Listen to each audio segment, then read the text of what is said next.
So I bet by this stage you're starting to feel like children of divorce. And unfortunately, this weekend you have your least favorite parent, Psybearslat. Welcome to another video, everybody. So this week I want to present dungeon routing in a completely different way. Freehold itself has like 10 different routes you can take, depending on if it's fortified or tyrannical, depending on if you have Eudora as the Council of Captains or not, depending on where the voids are. So instead of doing all that, I want to instead present the ways in which you can improve your personal performance. Try saying that 10 times fast. Depending on what route you're moving through the dungeon. After you kill the first boss, Sky Captain Crag, you can kill the remainder of the 3 bosses in any order you want. Now, most groups will save Bloodlust for the first boss and the second boss, the Council of Captains, because they're the most hectic of the 4. However, by the time that you reach the second boss, most of the time you have Bloodlust with like a 5-minute cooldown still. So what you want to try and do is start progressing your way through to either Harlan or the Shark boss. In my opinion, it's actually a good idea to kill Harlan, because once he reaches 33 or so % health, he starts to take extra damage anyway, and he's quite quick to get to. Also, the Shark boss has a lot of roleplay, and what you can do is get, your rogue or druid or whatever to go and start the RP whilst you go kill Harlan. Then you can kill the second boss, and then the Shark boss is ready to proceed with. You can also start to clear all the trash around the second boss. Depending on the level of key you're doing, you'll probably have Bloodlust off cooldown by the time you've killed the last pack surrounding the second boss.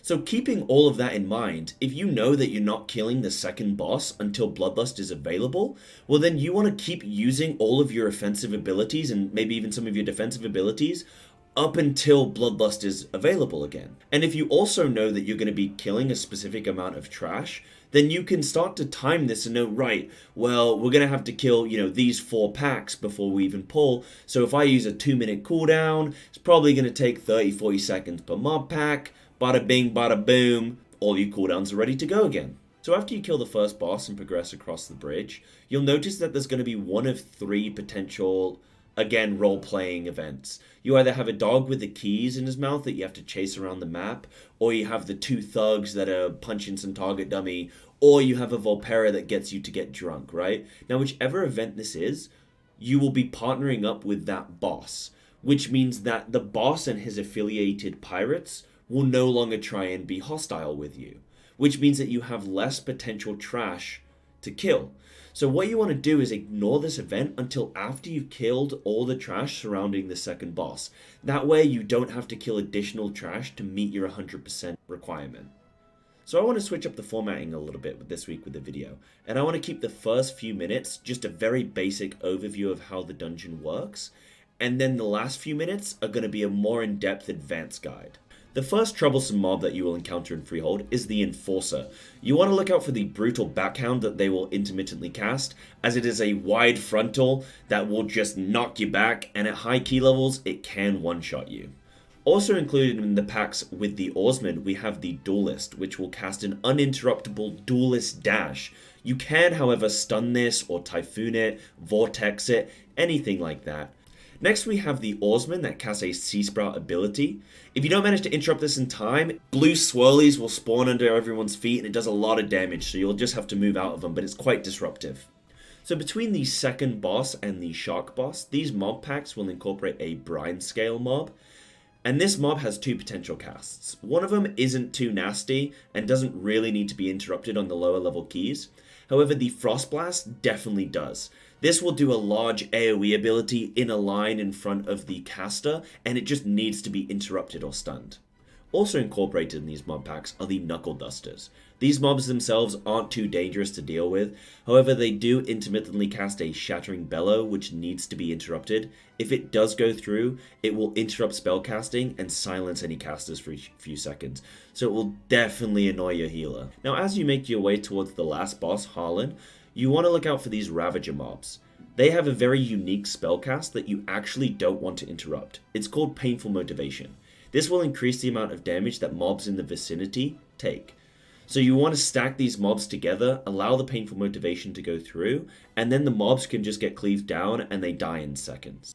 So the first boss, Sky Crapple, Crackle and Pop, is actually quite a simple boss. However, on higher level tyrannical keys, you actually incorporate a completely different mechanic, which I won't really get into because you only do it on like 20 or 21 keys or higher. Now, whilst he remains on his mount, he's not very scary at all. So I would advise to not use Bloodlust during this period, and instead save it for when he does dismount. At that point, all of the range classes want to move as far away from the boss as possible, and try and bait out these green swirlies that appear on the floor. All of the melee classes want to position themselves around the boss, so that when he does his powder shot ability, 2 people can't get hit at once. So if you have 4 melee, you kind of like a cross. This ability hits very hard on higher level tyrannical keys. Even in 18s and 19s, you can get one shot by it.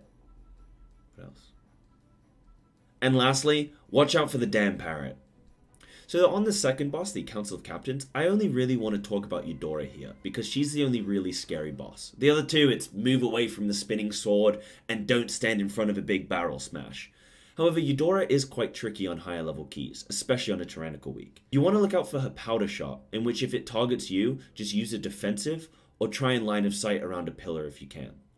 Next, you have the Grape Shot. In this scenario, Eudora will jump to specific locations, and you just want to move to her as quickly as possible and not get hit by the clockwise ability. So once you're on the third boss himself, you'll notice it's quite a simplistic fight. As a ranged or a healer, you just want to kite the sharks into the blood pools by being the closest player to the shark. As a tank, when you see these sharks spawn, try and move the boss to the opposite side of the room to cause as little disruption as possible. The blood pools themselves will target specific players, so you can kind of bait them into specific positions. You know, if you have a lot of blood pools on one side of the map, try and move over to the other side of the map. As well, I would mention to watch out for the shark tornado, because after the boss finishes casting it, he will immediately jump to the first shark that he puts down of the 2 sharks, so don't be in between the shark and the boss. I would also make a special mention that if you have an outlaw rogue with the extended range talent or a feral druid with the balance affinity talent, then they can continue to DPS the boss even during the shark tornado. So you finally reach the 4th boss, or the 2nd or 3rd boss depending in which order you went in. Harlan himself is quite simple. He only has a couple of mechanics, and most of them you can kind of ignore. He does occasionally spawn an ad at the back of the room in the gold piles. Just try and Entangling Roots it, or Monk Paralysis it, or Demon Hunter Cage it. If it does reach you, it will explode and do a lot of AoE damage, so try to prevent that. As well, there will be a Cannon Barrage ability. Now, when he's at above, I believe it's like 60% health, somewhere in that region, he will only target one specific player with this Cannon Barrage, and that player just needs to move out in a line. You want to tank this boss in one of the corners of the balcony, and then when this Cannon Barrage comes out, just move over to the other corner. However, once he gets below 60% health, he will start spawning the Cannon Barrage on every player.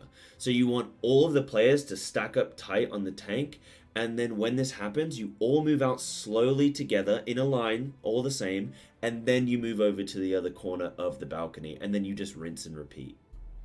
And as I briefly mentioned earlier in the video, once Harlan reaches 33% health or so, he will start to take increased amounts of damage, so at that point you want to use your last remaining cooldowns just to quickly finish him off. So now that we have a basic overview of the whole dungeon and how each of the bosses works, I want to just take you through a very sped up version of the whole run, and I'll kind of just free talk you through what's going on.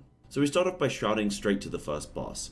Now, in order to summon the boss, we have to pull this first pack here, which does have a Tides Emissary, but really it's no problem because we're just going to burst everything down, and we're just going to play smart and not get hit by the backhand, right? Right. So then we move on to the first boss. Now, as I said, when he's on the parrot, you don't really need to worry about his attacks too much at all. Just don't stand in the big swirlies on the ground, and just kind of DPS him down as normal. However, do be careful because his shots whilst he's on the parrot do still hurt, and you sometimes can get double tapped and you end up dying. Next, we all form in a position around the boss. We don't have a ranged DPS here, so that means that our healer is running back and forth and trying to kite these green goops around the room. That's pretty much it for the first boss. We quickly take him down. No problems there. Excellent. Hey, great DPS, everybody. Good job. Well played. Next, we want our rogue to pull that thug away from the rest of the group as we then move across the bridge, and then he can just vanish, or if you're on Alliance and you have a Shadow Meld, that person can do Shadow Meld, and that way we don't have to waste time killing a one mob pack when we can, combine 2 or 3 packs together. So that's exactly what we do here. Now, we do have a bolstering affix. We have bolstering, tyrannical, explosive. So we don't want to pull too many mobs because we will get smacked down by too many exploding explosives going off. So we do have to be very careful with that. Luckily, we've got 3 melee that can quickly deal with anything within range.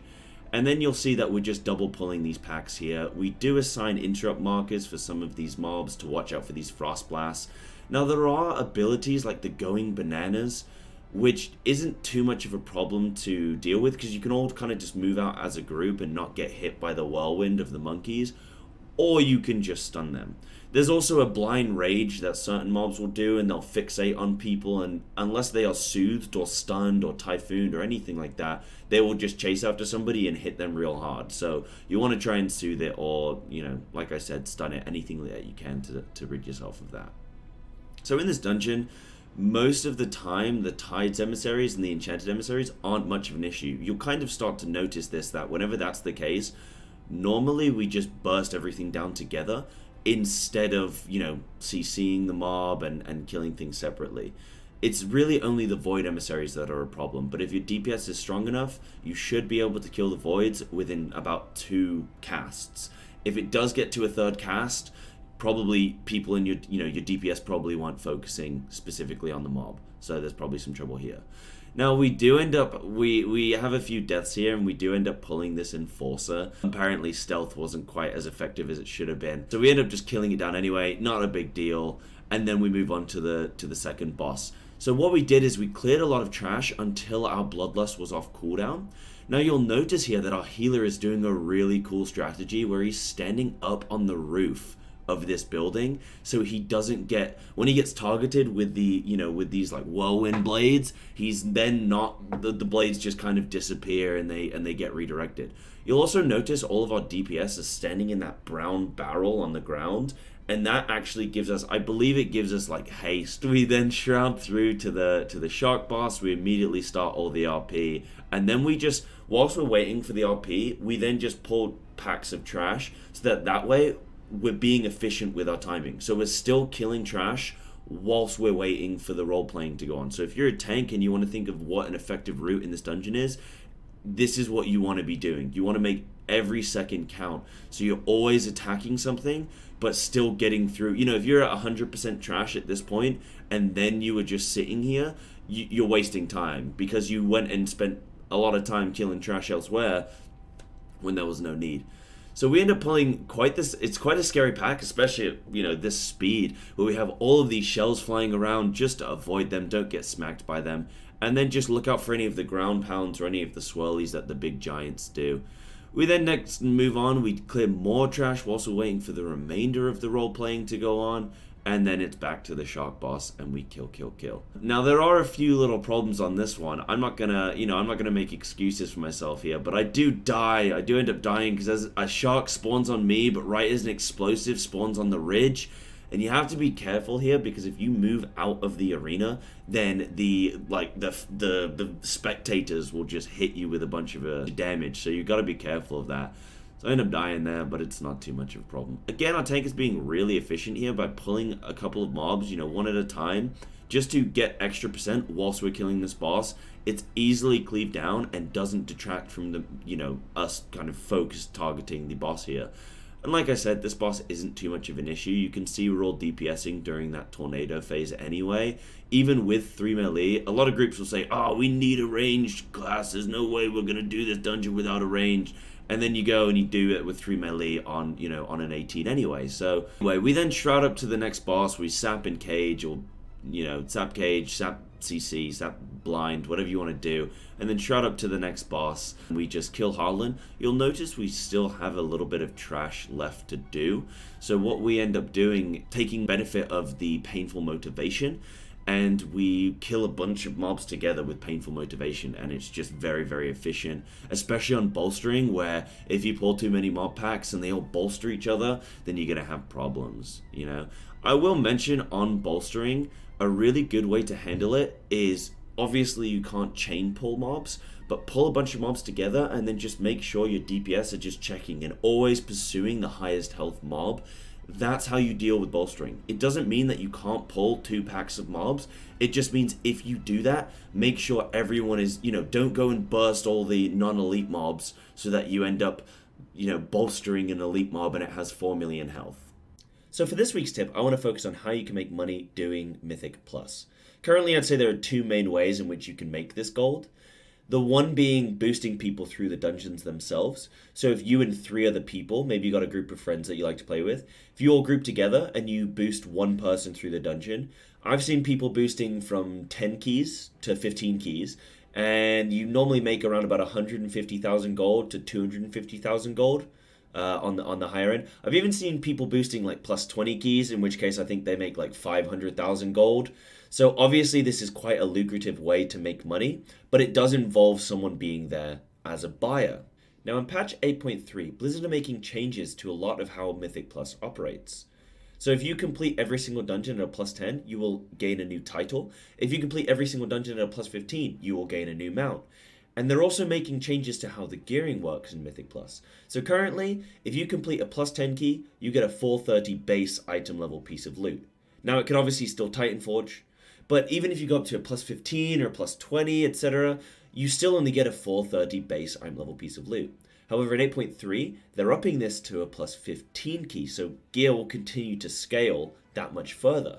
Therefore, I anticipate that in the future, Mythic Plus boosted communities will become a lot more lucrative as many more people are trying to get boosted through these dungeons. So from achievement hunters, mount farmers, to even people just trying to gear up a little bit quicker or catch up to the game.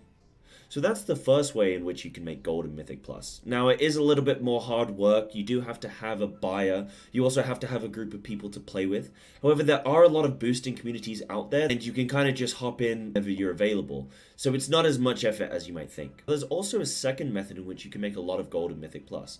It's not quite as lucrative as the first method, but it's an independent method and all you need is crafting professions. So a lot of people in dungeons will go through a lot of different consumables. You're probably aware of, flasks and different foods and different potions. But I want to really get into the nitty-gritty of all the different ways in which you can make a lot of money here. So some of these lesser-known items I like to call the mimic buffs, or the attack power scroll, stamina scroll, and intellect scroll, if you don't have a priest, mage, or warrior in your group, which oftentimes you won't. These get used in excess because anytime anybody dies, you have to reuse one of these buffs, or, well, all of these buffs. Now you also have lightspeed potions, which tanks like to use to quickly maneuver through the dungeon if they want to quickly gather up a lot of mobs. You also have invisibility potions in case you don't have access to a rogue shroud.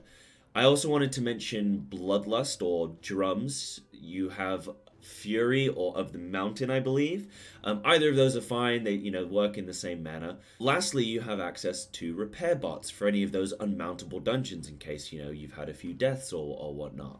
So whilst many of you may have already known about a lot of those consumables, I want to just stress just how often they are used. So if you buff every single time you enter the dungeon, well, there's 3 scrolls there. Plus, anytime anybody dies, there's 3 more scrolls. You also have 3 or 4 uses of bloodlust, so there's 3 or 4 drums. You also have a repair bot if you get more than a handful of deaths. Now, if you don't have access to a rogue shroud, well, there's 5 potions of invisibility just for the one dungeon. Also, anytime your tank's using lightspeed, which is probably pretty much on cooldown. You also have 1 flask every hour or so. Anytime anybody dies, a lot of people are using the fish feasts. And then you also have Unbridled Fury. I probably use per dungeon. I'm using them on cooldown, so probably anywhere from 20 to 30 Unbridled Fury potions per dungeon. So there is a lot of money to be made from all of these consumables, especially if you look on the Method Dungeon tool, if you look on week 6, which is currently this week right now, then you will notice that it's a really good week for people to be pushing. So there are going to be a lot more people doing dungeons this week. Therefore, consumables are going to be very lucrative this week. All right, everybody, I think it is time for me and Bob Ross to get the darn heck out of here. But thanks again for watching. And if you do have any comments, please leave them down below. Or you could just check me out live on twitch.tv/Psybearslat. Thanks again.